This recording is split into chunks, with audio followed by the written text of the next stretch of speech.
said he will draw blessings to you. He will draw all men to you. He will draw the ones you desire to come to you.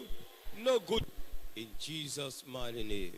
Revelations chapter, please be seated. Revelations chapter 3. Welcome to your month of restoration. Righteousness will restore our nation. Righteousness will exalt our nation and our people. Revelations chapter number 3. And to the angel of the church of Philadelphia write, these things said he that is holy, he that is truth, he that has the keys of David, he that openeth and no man shutteth, and shutteth and no man openeth.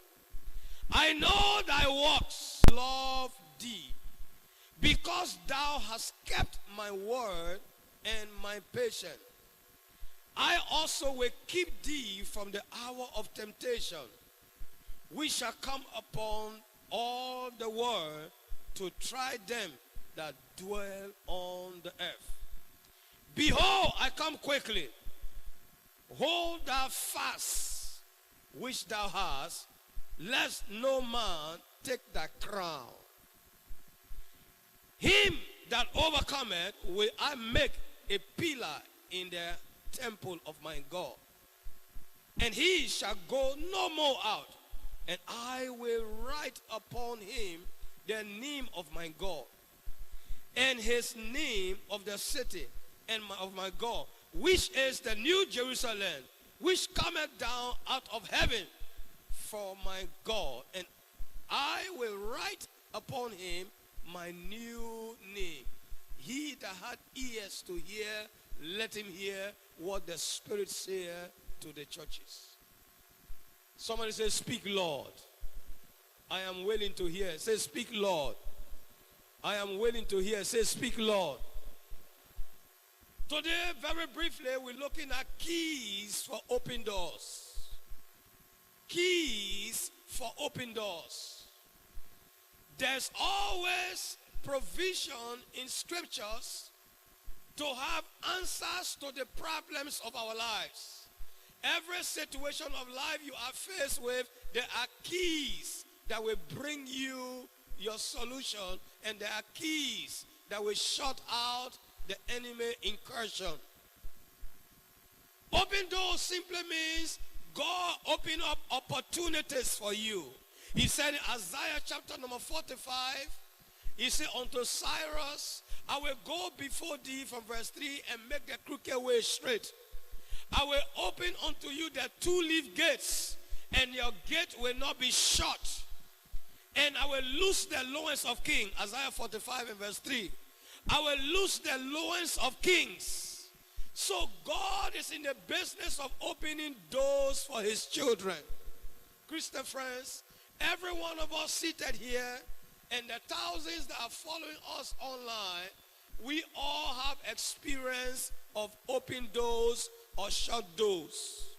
For instance, to enter into this auditorium, you have to go through 1 out of 9 or 12 doors all around this building, with the exception of 1 or 2 of them that are shut on this side.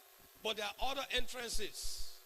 If you don't have access into the entrance, you cannot have access into what's happening here. You cannot connect with what is happening here. You need access.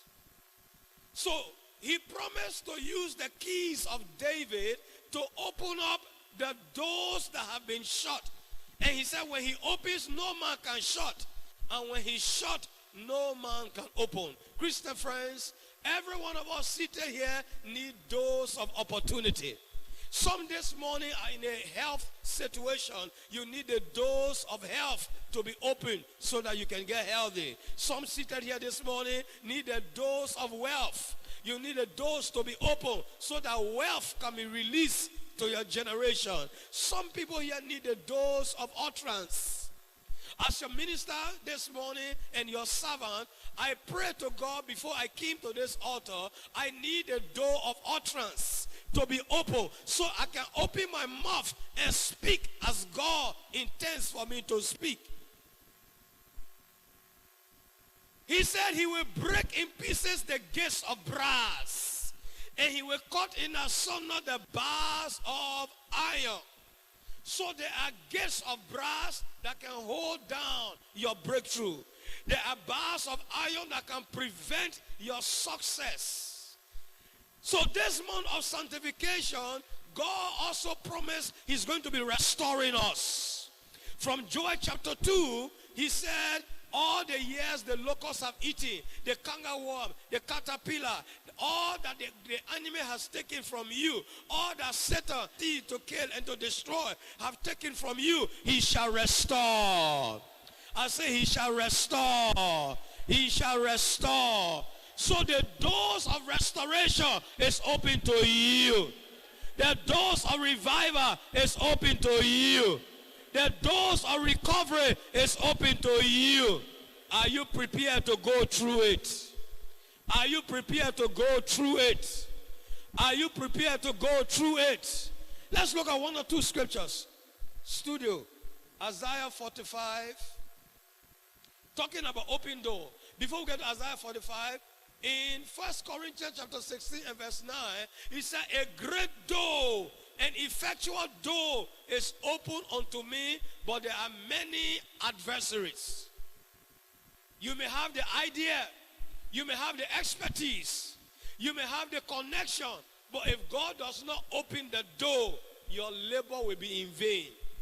Also in Psalm 127 and verse 1, he said, except the Lord build a house, they labor in vain that builds it. Except the Lord watch over the city, the watchman waketh but in vain. It is in vain for you to rise up early and sit up late to eat the bread of sorrow, for he giveth his beloved sleep. So God is the one that opened the doors for activities to take place. He opened the doors for wealth to be released to his children. He opened the gates of life, and the righteous can go in and come out and find greener pastures. This month, I decree you are beginning this Sunday with your open door in the name of Jesus. Stagnation is over in the name of Jesus. Setback is over in the name of Jesus. By a prophet, God brought Israel out of Egypt. By a prophet, he preserved her. I stand this morning on this altar as your apostle over this congregation, over this ministry, apostle to this nation. I say, let there be restoration. Let there be restoration. Let there be restoration. Let there be restoration. In the mighty name of Isaiah 45 verse 1, thus says the Lord to Cyrus, whose right hand will I hold, to subdue nations before him. I will loose the loins of kings,